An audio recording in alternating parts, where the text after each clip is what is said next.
Gears, welcome to the Onyx Academy, where I will be covering Jack in today's video.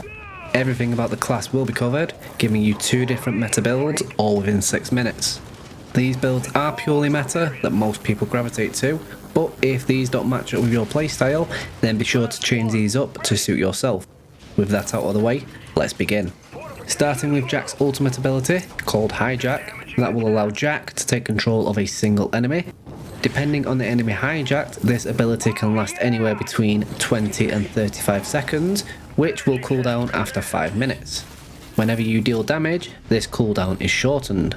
Dealing damage as Jack with your stun beam will allow your teammates to deal an extra 50% damage to that same enemy, as long as your beam is damaging them. Ideal to take out bosses. Jack also has a second passive which isn't listed, cloaking this little robot when not in combat and not close to any enemies. Jack comes loaded with 2 unique items, the first of these being the stun beam like I mentioned. The second is a healing beam that can be used on fortifications and teammates. These cannot be swapped out for anything else, something the coalition should reconsider if they bring this class back for Gear 6. Time for our first build, the Energizer build, that will focus on generating energy and supporting your team. Your hijack will be used to take high priority targets out of the fray. Your skill card choices are Optimizer, used to generate energy with up to 150% additional energy at higher card levels. Portable Resupply, not here for the reason the card states. Picking weapons up will make Jack visible, this card allows you to stay cloaked. Repair Speed, increasing Jack's repair speed on fortifications by up to 130%. Explosive Hijack, hijacked enemies will explode once the ultimate ends, causing damage and staggering surrounding enemies. The explosion radius is increased with card level. Here you have a choice. Healing Reach, granting up to 70% additional range when healing. Healing Upgrade, more than doubling the healing of players. Zapper Upgrade, allows the stun beam to deal up to 130% additional damage. Your perks as Jack should be taken in this order. Repair Cost, reducing the cost of Jack's repairing ability by up to 30%. Health, granting Jack up to an additional 50% health, making him a little harder to kill. Health Regeneration, damage taken is recovered by up to twice its normal rate.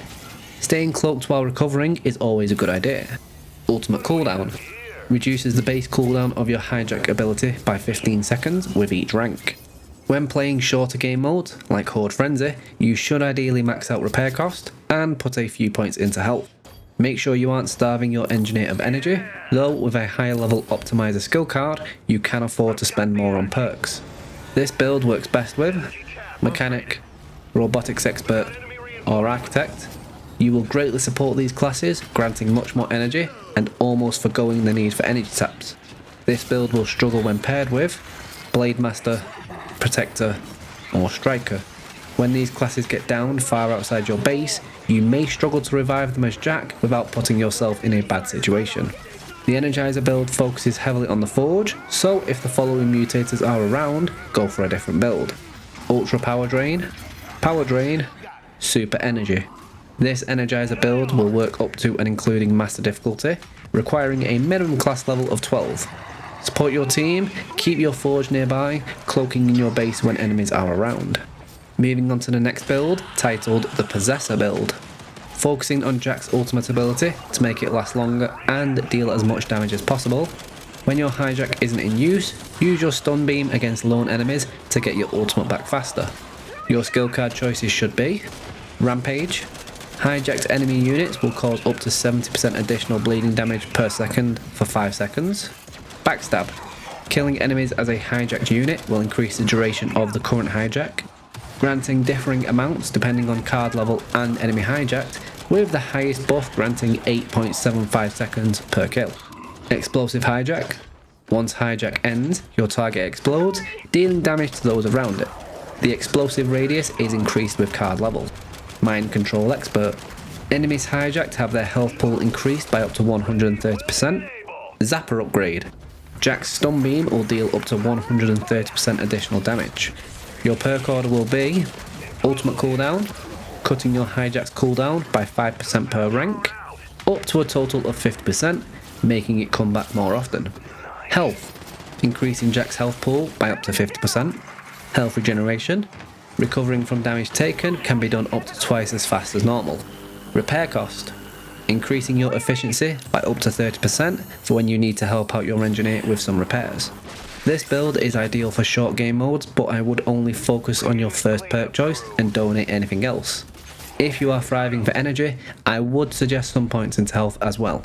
This possessor build works best with mechanic, robotics expert, or architect, as you will need a base to keep the rest of your team alive, and you will be too busy hijacking enemies to do this. Brawler, veteran, or anchor. Dealing lots of range consistent damage gives you time to isolate a target you want to hijack to aid in that same combat. Poor synergy with the following: demolitions or tactician.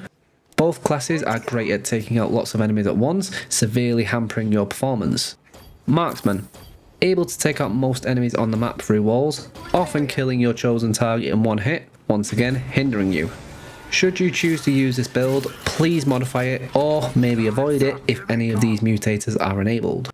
Ultra slow recharge, reduced bleeding damage, increased accuracy. Jack's possessor build will work up to and including master difficulty once more, but does require a minimum class level of 19 for this build. Make excellent use of your cloaking ability and isolate enemies when you can.